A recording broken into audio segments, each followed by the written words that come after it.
Good morning, students. So in the last class we already looked about classification of urban settlement. There we have seen that urban settlement and some of the common basis on which urban settlement is classified are population, occupational structure, administrative setups.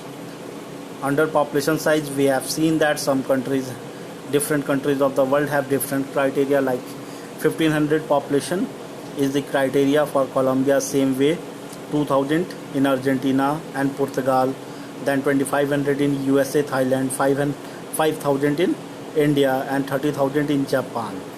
So the population size along with the density of population, which is 400 person per square kilometer or more, and main 75% of the total means worker were engaged in non-agricultural workforce are the consideration, especially in case of India. So country with low density of population may choose a lower number of criteria as a cutoff figure as compared to countries like that of India and China. So it depends upon and it varies from country to country. Now second criteria which we seen yesterday is about the occupational structure. There also we have seen that in some country like India, major economic activity in addition to size of the population is designated as a settlement, declaring urban. So this criteria is not equal in all the country. As like India, similarly in case of Italy, a settlement is called urban if more than 50% of its economically productive population is engaged in non-agricultural pursuit. But this case is not same for India. For India it is 75% of the total men's worker. Then we have looked about the administrative setup as a criteria for classifying the settlement as urban in sub country. For example, in India especially, any size of population can be classified as urban if it has a municipality, cantonment board or notified area council. Similarly, in many Latin American countries like Brazil and Bolivia, any administrative center is considered urban irrespective of its population size. So whatever center is there in these countries, they are considered administrative. And then we looked into last thing regarding location. So location of urban center is examined with reference to their functions. For example, seating requirement for a holiday resort are quite different from that of industrial town. So industrial town has completely different requirement as compared to holiday resort kind of settlement where sitting requirement is completely different. Same way, a military center have certain different requirement, or a seaport town have some separate requirement. Strategic towns require sites offering natural defense. Mining towns requires the presence of economically viable material, raw material or whatever things, transportation network, market near about the mining town itself. Same way, industrial town generally needs local energy supply or raw material.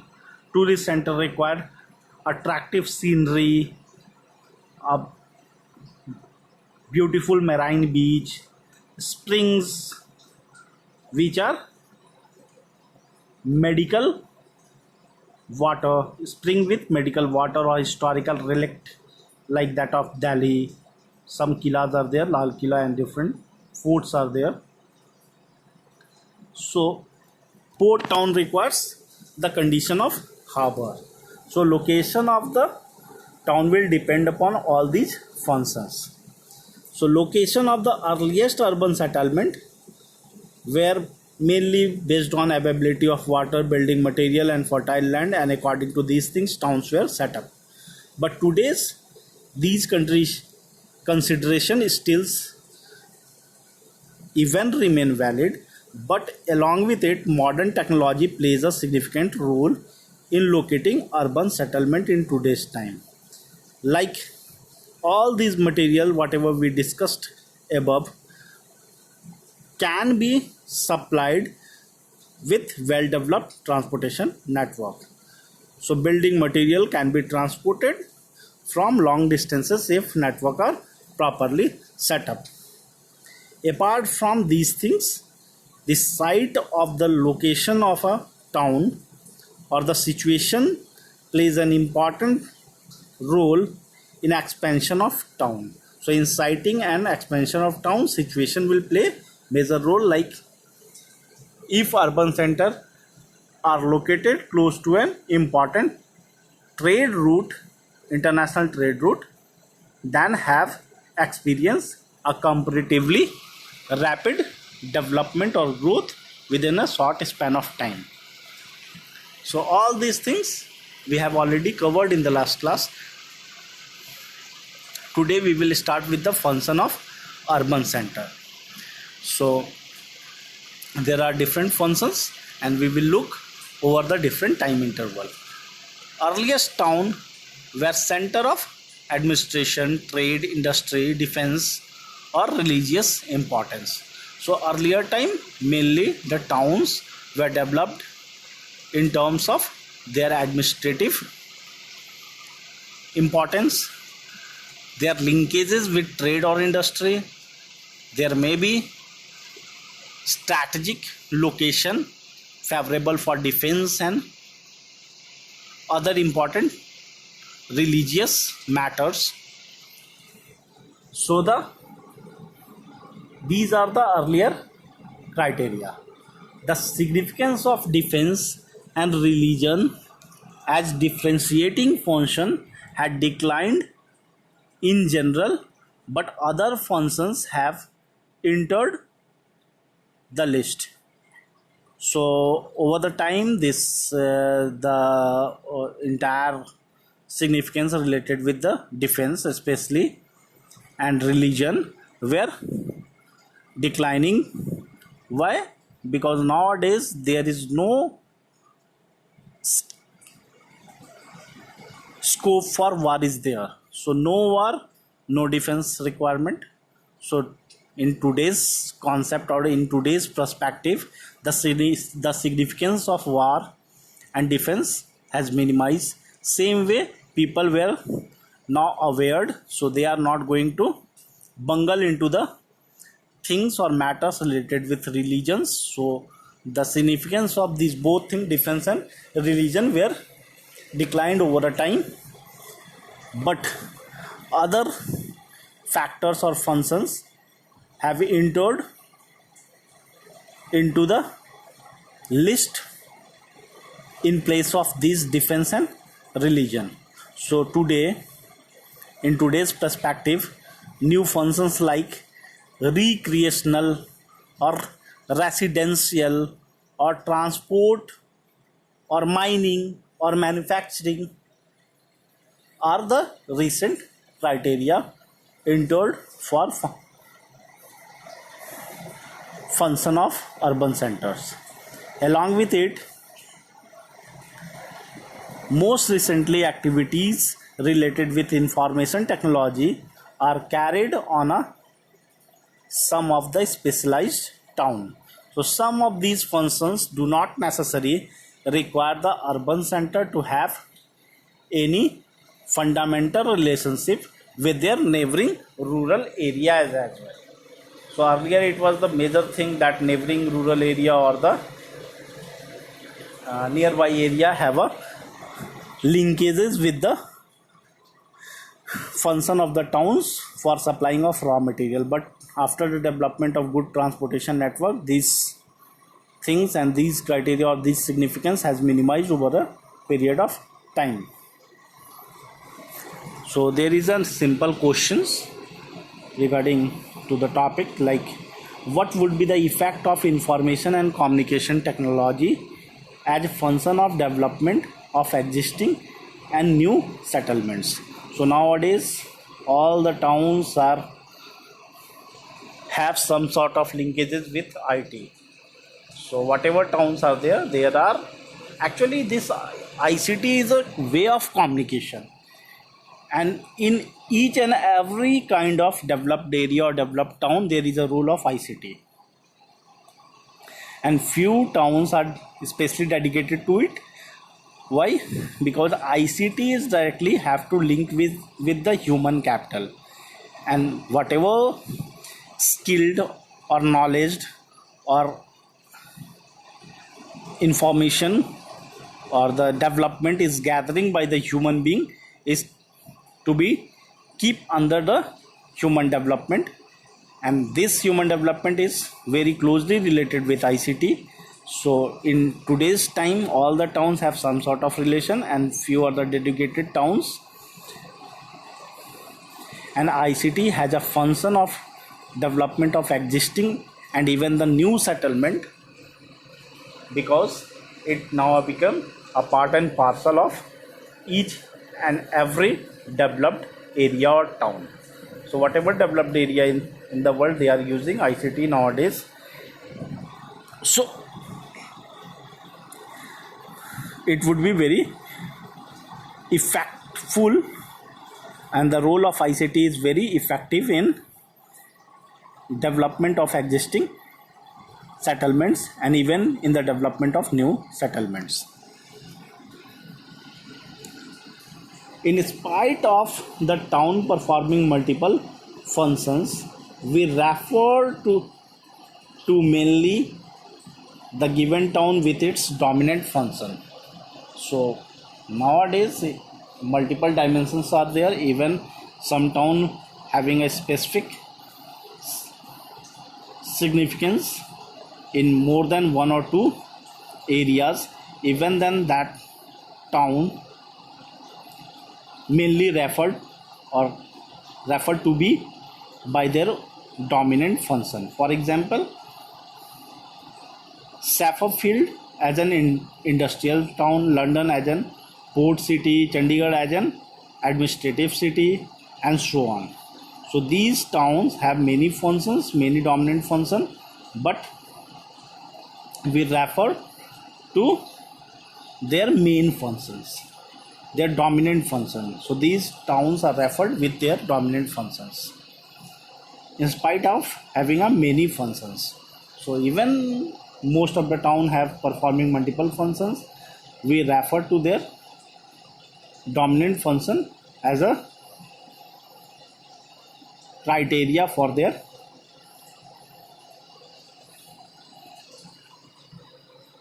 acknowledgement. So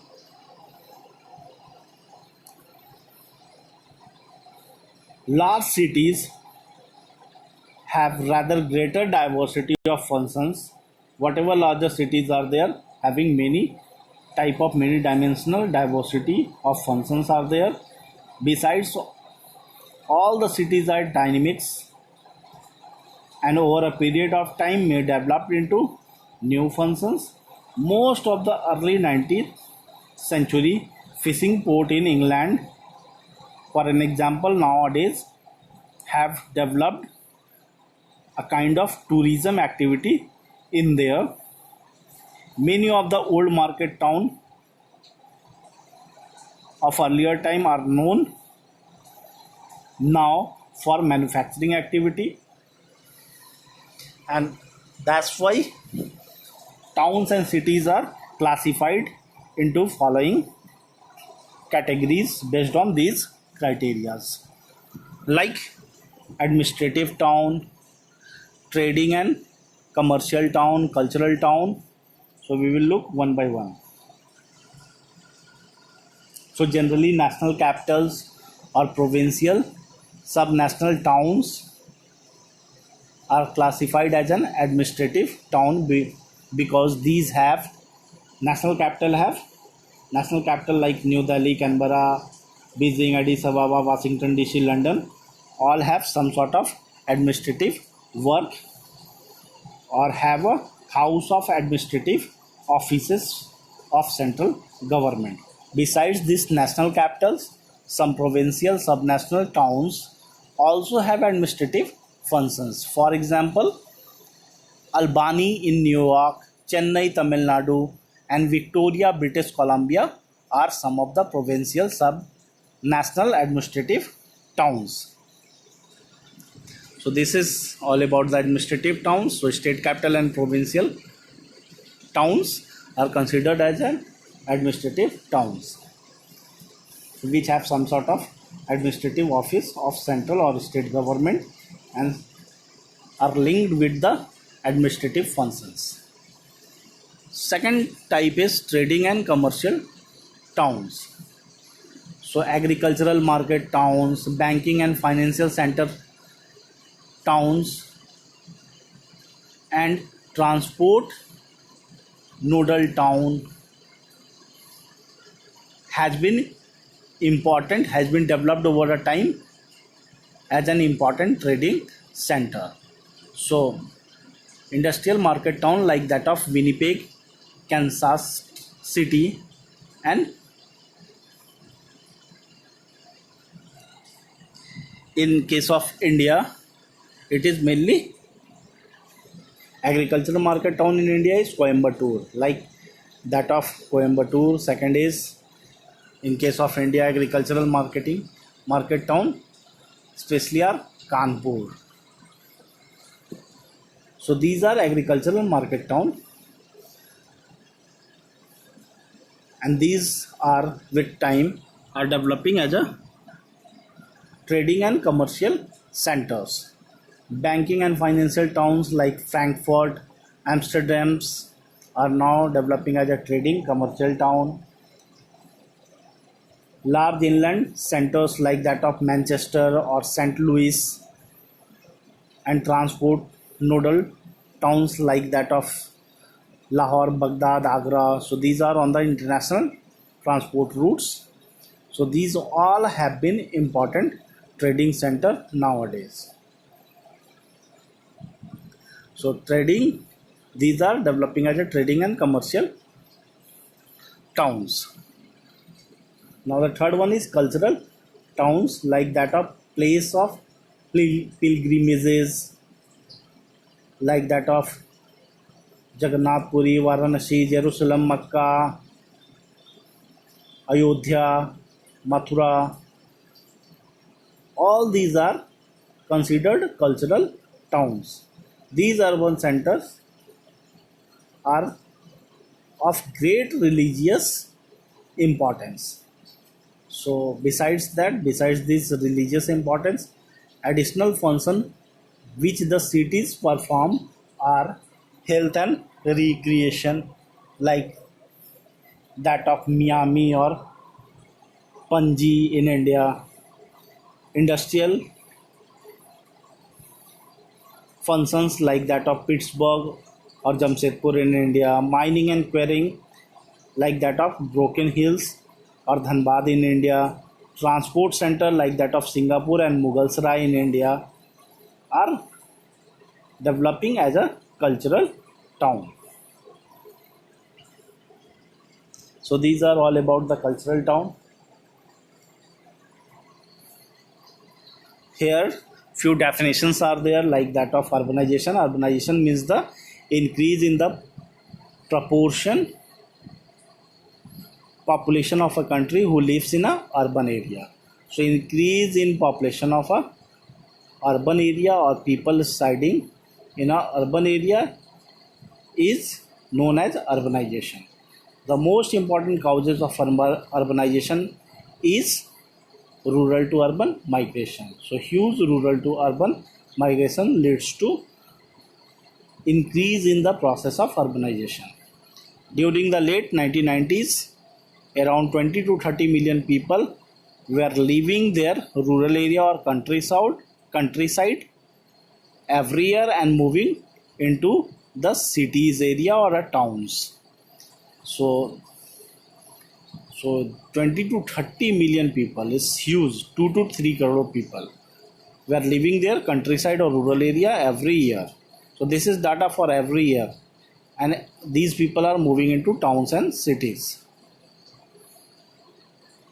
As compared to developed country experience rapid urbanization during the 19th century. On the reverse, the developing country are experiencing rapid urbanization during the second half of 20th century.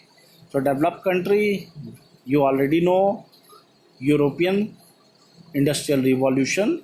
So industrial revolution in different countries of the Europe has already been started in the 19th century itself, like Russian revolution, French revolution, all started at the beginning of the 19th century itself. Whereas developing countries are experiencing rapid urbanization after the second half of 20th century, that is after 1950s. Classification of towns on the basis of forms. So like we already seen in the earlier, a town may be of different forms. Like here, a town may be of linear shape, squarish, star or crescent shaped. So all these things we have already looked into. So an urban settlement may be linear, square, star shaped or crescent shaped, and the fact is that the shape of the urban settlement or form of the settlement, architecture and style of the buildings and other structure or infrastructure in the given town are the outcomes of these towns' historical and cultural traditions. So over the generation, whatever historical and cultural traditions are there, that will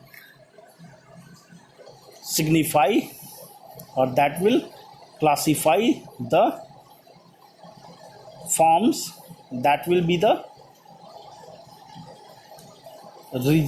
reason behind the outcomes, that will be the reason behind the structure or forms of the given particular town.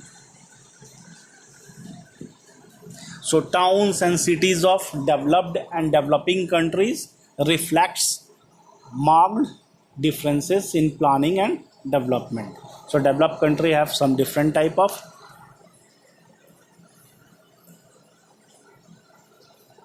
towns and cities, whereas developing country mark the different type of cities and towns. The most city in developed countries are planned. They are planned, so there is no haphazard development. It was a planned kind of city development. Most urban settlement of developing country whereas evolved itself during a different period of time, geological time period. So evolved, these developing countries towns were evolved historically with somewhat irregular shaped. Developed towns have some fixed regular shaped, whereas developing countries towns have irregular shaped, developed over a, or evolved historically over a different geological time period. For example, Chandigarh and Canberra are planned cities, whereas many small cities like that of Agra, Dhanbad, Ranchi are comparatively planned. Patna, take it. So all these are evolved historically over a different time period, and they are not a planned. That's why these all are haphazard towns developed randomly. So now I will going to discuss these two towns of two different areas. One first town is Addis Ababa and second is Canberra. So Addis Ababa from Ethiopia and Canberra from Australia. One is developing country or underdeveloped country town, other is developed country. So even Addis Ababa is from Ethiopian capital city, is an African town, but this is as compared to developed towns or developed country towns, these are not on their par level, but these are also very well ahead as comparison to other African towns. So Ethiopian capital Addis Ababa, the meaning of this Addis Ababa is Addis means new, Ababa means flower. So this name indicates a new city which were established in 1878. So this Addis Ababa is new flower or new city which were established in 1978. The whole city is located in hill and valley topography. What it means? It means that very uneven or very uneven uniformity in the height. So sometimes there is a hilly region and just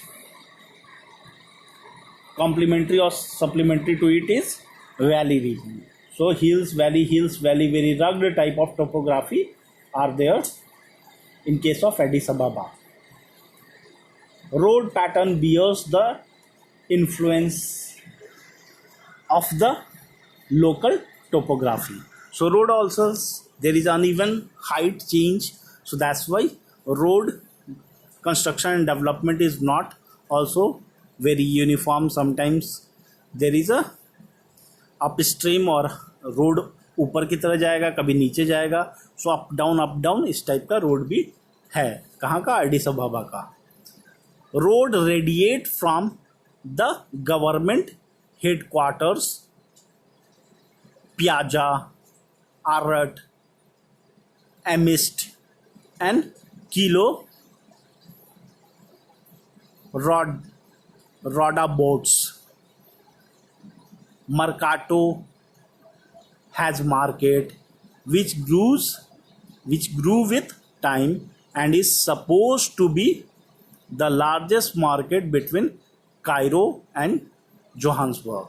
So this Mercato is a place in Addis Ababa, or market is developed as a market, and it is one of the major or supposed to be largest market between Cairo from Egypt and Johannesburg of South Africa. तो Egypt और South Africa के बीच में this is one of the major market.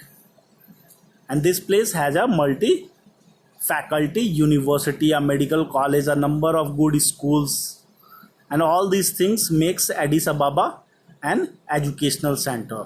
So this Addis Ababa is a not a well developed town, but even then this is one of the greater market of that area. It is very rugged, topographically very uneven. Sometimes there is a hills, sometimes there is a valley, so full of all these things. But even then this town is developing and working properly, is developing as a market hub. At the same time it is also developing as an educational center. So it is also the terminal station between the Djibouti Addis Ababa railroad. So this is also a terminal station of this area, African Railway, between Djibouti and Addis Ababa. Bole Airport is a relatively new airport of that city, of this city. This city has witnessed rapid growth, and mainly because of its multifunctional nature and being a large nodal center located in the center of Ethiopia. So Ethiopia, just see the map first, then only you will be able to recognize. There are few major buildings and major centers, and these are called as some of the government headquarters, some buildings or some things like government headquarters, Piazza, Arat, Amist. So these are main buildings of that town. This is morphology of Addis Ababa, and lower one is skyline of Addis Ababa. So top view, and paper view, map view. Exactly the location, if you want to see the exact location of Addis Ababa, I just want to show you. So Africa is Ethiopia. In Ethiopia, Addis Ababa is there. And see Djibouti. Djibouti is a small city, and there is a railway. So a railway connecting Addis Ababa with Djibouti, and through where there is connectivity to Red Sea and Suez Canal. So this is very nearer to international trade route also. So that's why this town is developing day by day as a industrial town or trade town. Now the second town which we are going to discuss, or the last topic of today, is Canberra. So Canberra is a central capital region of Australia. So like NCR of Delhi, NCR Delhi in India, Canberra is national capital region of country Australia. This is one of the developed country of the world. So you will just see what is there. So this is well developed plant city. So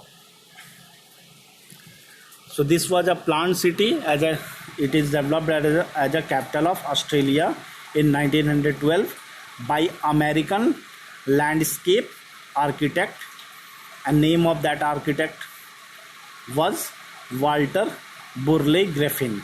So Walter Burley Griffin in 1912 discovered or planned this Canberra city on the basis of American landscape architecture.